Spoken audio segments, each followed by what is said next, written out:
Do'stlar, Istanbulda bitta joy bor bilarmi deylar. Kelsanglar albatta ziyorat qilinglar.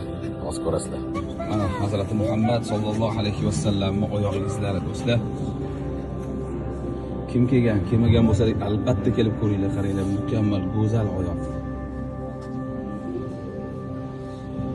Shunga Rasululloh akram alayhissalom oyoqlari tekkan, qaranglar. Original do'stlar. Shu yozib qo'yibdi mana. Mashalloh. Musa alayhissalomning mana hassalari. Do'stlar, mana shu hassani bir okeanga urganda ikkiga yorilib, o'rtadan Musa alayhissalom orqalaridan qavmlari bilan o'tib ketishgan. Dengiz yorgan, mo'jiza qilib berilgan hassa mana mashi bo'ladi. Do'stlar, originali. Muso payg'ambarning qo'llari tekkan shu.